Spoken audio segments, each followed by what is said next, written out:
Anime menaces. Now, when I think of the most dangerous anime characters, I usually think of classic menaces like Frieza, Majin Buu, Madara, or a vampire like Alucard. But one particular character comes to mind when I think of the most dangerous, the most menacing anime character ever. And that character is none other than the creator of isekai protagonists and runner of fame, Truck-kun.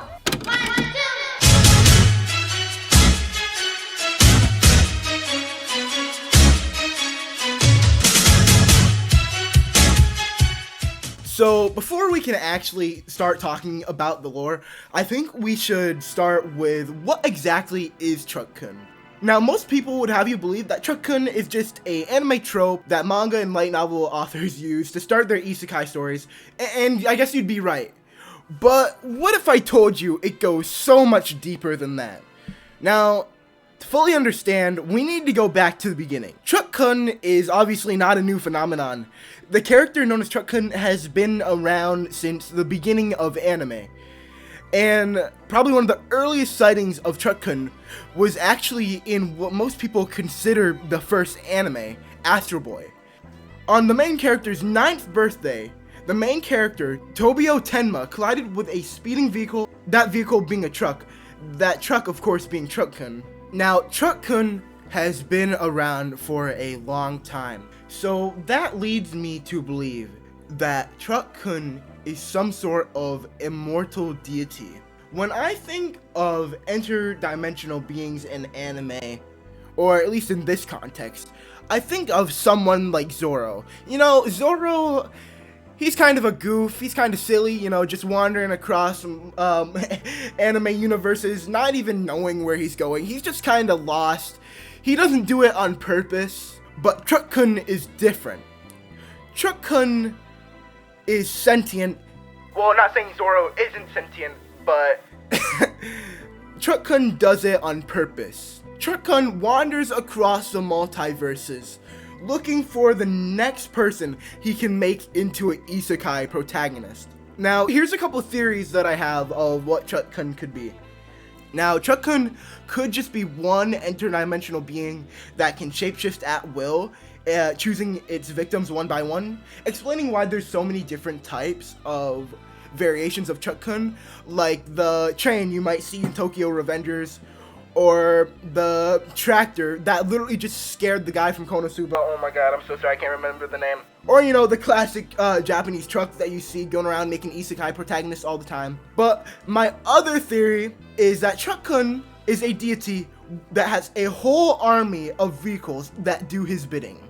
That he can just control, like, via, like, maybe it's like a hive mind, or when he senses, like, it's a character's time to go, he writes their character down in, like, a Death Note type book, and his minions do all the dirty work for him. And that would cover the reasoning on why there are so many different types or variations of Truck-kun. Now, there are a lot more older examples of Truck-kun trying to create isekai protagonists, and a crazy example is when Yusuke is telling this dumb kid to stay out of the road with his soccer ball.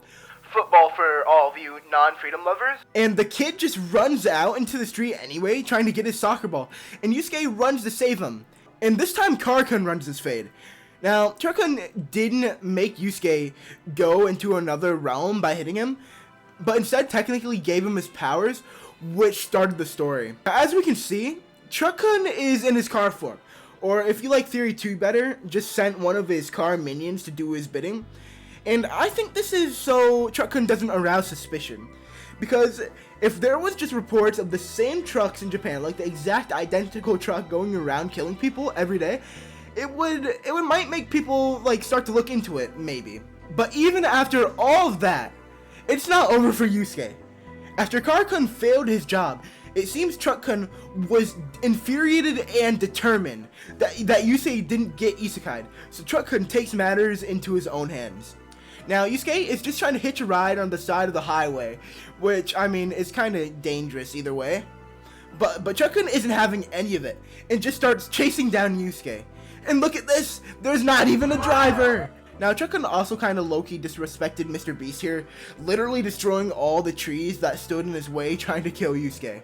So after looking at some of Truck-kun's first appearances, I think it's time to finally get into the powers and abilities of Truck-kun. So starting off the list, I want to talk about probably his most widely accepted power, which is dimension hopping. Now, I mentioned earlier in the video that Truck-kun's dimension hopping is kind of like Zoro's, except Truck-kun can do it as he pleases. But not only can he go into any anime world that he pleases, but he can go into any point in time in that specific world. That would also explain why Truck-kun is always near the main character as soon as he or she starts crossing the road. Now, the second ability on this list is shapeshifting. We all know that Truck-kun has many forms, and it seems like he can change to them at will. From being a tractor like in Konosuba, or a train like in Tokyo Revengers, or just a normal truck or car. And I believe that Truck-kun does this so he can fit in with his environment better, and so that he can catch his victim off guard. Now, the final ability that I want to talk about is probably one of the most dangerous on this list, and that is the ability to warp reality as he sees fit. Now, if you've ever watched Konosuba, you'll remember when Kazuma died. Kazuma thought he had gotten hit by a Truck-kun, but in reality, it was really just Tractor-kun. Now, I believe that Truck-kun had altered the reality around Kazuma, intentionally doing so that he would die of shock, making Truck-kun even more of a menace. So guys, it's the end of the video, and I just want to say to the few of you that got here, thank you for watching till the end of the video. This video literally took me like 4 days recording and all, so I'd really appreciate it if you left a like and maybe subscribed.